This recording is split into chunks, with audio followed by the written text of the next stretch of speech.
جیسے ہی رمضان کا مہینہ آئے گا ہم مکمل طور پر اپنا وقت عبادت میں لگائیں گے، اور زیادہ سے زیادہ کہ جس مہینے کی برکتوں میں سے ایک برکت یہ بھی ہے کہ نفل ادا کرو تو فرض کے برابر ثواب، فرض ادا کرو تو 70 فرضوں کے برابر ثواب ملتا ہے، تو ہم اس میں زیادہ سے زیادہ عبادت کر سکیں، اس لیے ابھی سے یہ تیاری کر رہے ہیں، تو یہ بھی بہت اچھی بات ہے۔ اور دوسری جو تیاری ہوتی ہے وہ عبادت کے حوالے سے، جیسے مصطفیٰ کریم رمضان کی آمد سے پہلے ہی رمضان کی تیاریوں میں مصروف ہوتے تھے، بلکہ روایتوں میں آتا ہے کہ آپ تیار ہو جاتے اور کمر کس لیتے تھے اور مکمل طور پر رمضان کے انتظار میں رہتے، بلکہ آپ کی زبان اقدس سے جیسے ہی رجب کا چاند طلوع ہوتا یہ دعائیں جاری ہو جاتی، اللہم بارک لنا فی رجب و شعبان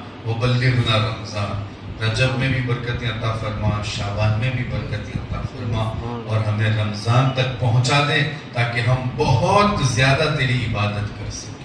حضور علیہ السلام کی عبادتوں کا معاملہ تو اب سیرت میں پڑھیں، روزانہ راتوں میں اٹھ کر عبادتوں میں مصروف ہونا یہ آپ کا شیوا تھا، آپ کی عادت کریمہ تھی، لیکن رمضان کے حوالے سے ان کی تیاریوں میں مزید اضافہ ہو جاتا۔ ان کی سنت پر عمل کرتے ہوئے ہمیں بھی یہ تیاری کر لینی چاہیے۔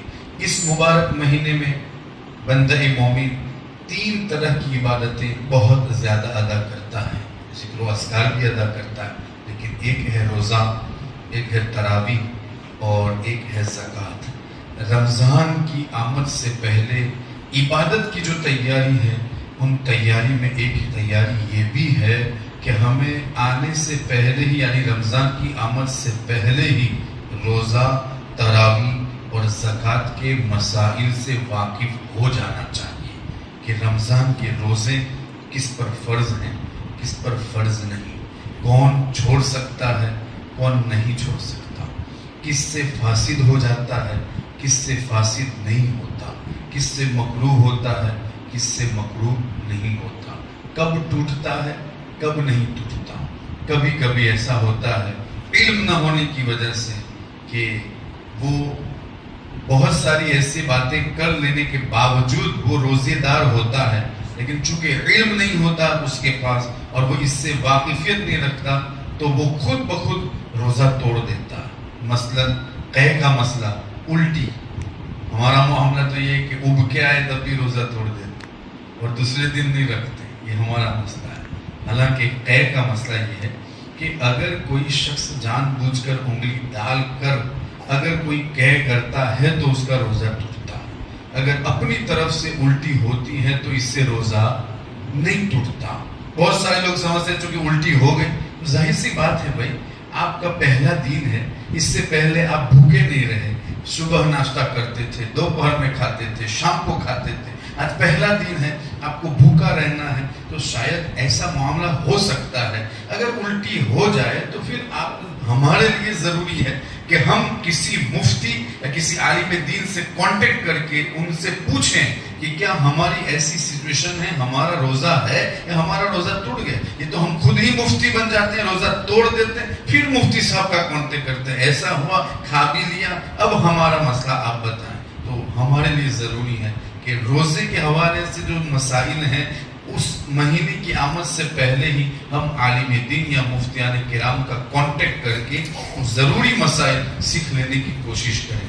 تراویح کا جو مسئلہ ہے وہ بھی، روزے کے حوالے سے اور بھی ہماری بہت ساری غلط فہمیاں ہیں، ان غلط فہمیوں کو دور کرنے کی ضرورت ہے۔ مثلا سب سے بڑی بیماری والا مسئلہ، بھائی سر درد کرتا ہے پھر بھی روزہ چھوڑ دیتا ہے، حالانکہ آپ دیکھیں بیمار کو بیماری کی وجہ سے کب روزہ چھوڑنے کی اجازت ہے،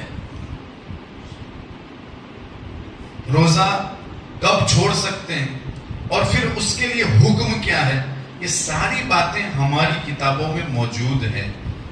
حاملہ عورت کو روزہ چھوڑنے کی اجازت ہے، لیکن کب؟ کچھ لوگ یہ سمجھتے ہیں کہ ایسے ہی سر درد کرے تو روزہ چھوڑ دو، کوئی بیمار ہے، ڈائبٹیز ہے، بیمار ہے، روزہ چھوڑ دو۔ سیدی سرکار صدر الشریعہ بہار شریعت میں اس کو واضح کرتے ہوئے لکھتے ہیں کہ آپ یوں ہی مطلق روزہ نہیں چھوڑ دیں گے. آپ کے لیے ضروری ہے جب آپ بیمار ہوں تو آپ کے لیے یہ ہے کہ 3 چیزوں کا ہونا ضروری ہے. ایک تو یہ کہ آپ کے روزہ رکھنے کی وجہ سے جو نقصان ہونے والا ہو اس کی نشانی ظاہر ہو کہ ہوتا ہے ایسا. دوسرا یہ کہ آپ کو خود تجربہ ہو کہ ہاں میں روزہ رکھتا ہوں تو یہ نقصان مجھ کو پہنچتا ہے، بارہا کا آپ کا تجربہ ہے.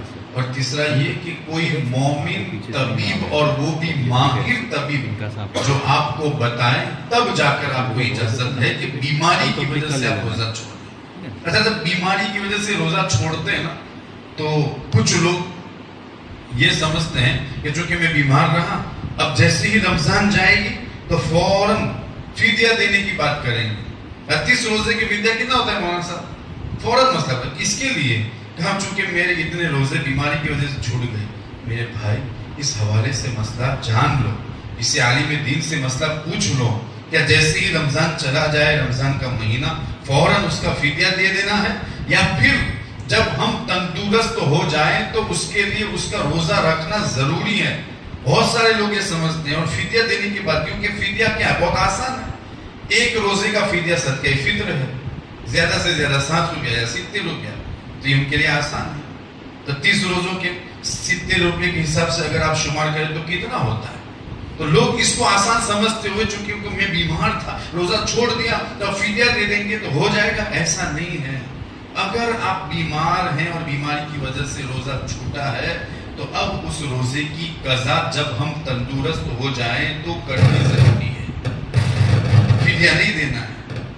ہاں ایسا شیخ فانی کے جو واقعی میں بیڈ پر ہے، آئندہ اس کے لیے روزہ رکھنے کا کوئی امکان ہی نہیں، تو اب اس کے لیے فدیہ دینا ہے. لیکن پھر بھی حکم یہ ہے کہ فدیہ دینے کے بعد اگر وہ تندرست ہو جاتا ہے تو اب اس کو پھر سے روزہ رکھنا پڑے گا. یہ سارے مسائل ہیں، زکوٰۃ کے مسائل ہیں، تراویح کے مسائل ہیں. اس مہینے کی آمد سے پہلے ہم سب کے لیے ضروری ہے کہ ان مسائل جان لیں، سیکھ لیں اور مسائل شریعہ کی روشنی میں اپنی عبادتوں کو انجام دیں تاکہ اللہ رب العزت بھی راضی ہو جائیں اور رسول اللہ بھی ہم سے راضی ہیں. اور شریعت کی روشنی میں جو عبادت کی جاتی ہیں وہ عبادت مقبول بارگاہ ہوتی ہے. تو اس کی آمد سے پہلے ہی ہمیں ان کے مسائل سے واقف ہو جانا چاہیے.